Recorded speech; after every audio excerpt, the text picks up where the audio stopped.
Hey everybody! In this video, I'm going to explain the Power Chord Cycle exercises, but first we need to talk about how to find and name power chords. A power chord is just a simplified type of chord that only uses two different notes. If we were to play a major scale, then the two different notes are the first note of that scale and the fifth note of that scale. And we usually add the octave as well, just another root note. If you play those all together, but right here, then you get a power chord. When talking in terms of scales and chords, we usually call the first note the root note. So this chord is made of a root note, the fifth of the scale, and then an octave of the root note. The root note is the starting point of a scale or chord, and all the other notes in the scale or chord are based around the root note. It's also where the scale or chord gets its name. So the root note of a G major scale is G. The root note of a D minor is a D.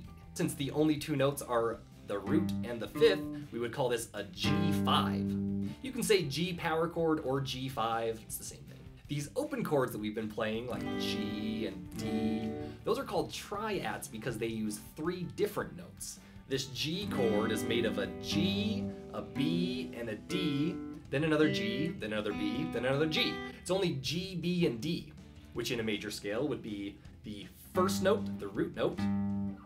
Here's B, which is the third of the scale, and then that D again, which is the fifth. So triads are made of the root, the third, and the fifth of a scale. The third of a chord is what makes it major or minor. So since a power chord doesn't have a third in it, it's not major or minor, it's just a power chord. I really think of it as like a glorified single note. So in the power chord cycle exercises, we're going to be playing a series of power chords to make a chord progression. It's actually going to sound like music. The earlier exercises were just to kind of help you get used to things. They weren't supposed to sound like music, they were just kind of supposed to be easy. These are actually going to sound like songs. And I actually tried to find the most common chord progressions so that later on when you're trying to learn songs, your muscle memory might kick in because you've probably played that chord progression before. So to play these chord cycles, we've got to know where to build these power chords. And to do that, there's really only two things you need to know.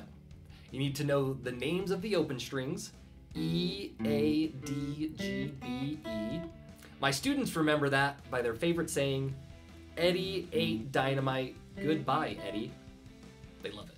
The other thing you need to know is that there are 7 natural notes. A, B, C, D, E, F, and G. Those are all the white keys on a piano. And pretty much all of those would be separated by one fret, except B and C and E and F. Say those out loud like 10 times. B and C, E and F. B and C, E and F. Those two are right next to each other. Those on a piano, those don't have any black keys in between them. So, if you wanted to find the root note for B5, you could start on this top string, E, Eddie ate dynamite, goodbye Eddie. And then, since you're starting on E, the next note would be F, but E and F are right next to each other, so F is gonna be in the first fret. But F to G, you just skip a fret. G to A, you just skip a fret. A to B, you just skip a fret. So here's B, here's the root note B, and then we build a power chord on it, and you've got B5. You could do the same thing on the 5th string as well. Eddie ate dynamite, goodbye Eddie, so that's an A. From A to B, you skip a fret, so we'll skip over the first fret and land in the 2nd fret, and there's the note B. And you could build a power chord right there, and you've got another B5. Either of these chords would work if you were learning a song. They're the same thing. Really, the only difference between them is the tone. Thicker strings have a thicker tone, and thinner strings have a thinner tone. So if you were playing a song, you might think this sounds better than this, but that would just be your artistic opinion, which is fine. The other thing to consider is which one would be easier to switch to. So there are a couple reasons you might use one over the other, but they're both kind of personal preference. In our exercise, we'll start at 60 beats per minute, doing 2 strums on counts 1 and 2, then changing on counts 3 and 4, and then 1, 2, 3, 4, 1, 2, 3, 4, 1, 2, and then we'll end on the first note. After we've made it to 120, we'll go back to 60, and we'll do 3 strums, 1, 2, 3, 4, 1, 2, 3, 4, 1, 2, 3, 4, 1, 2, 3.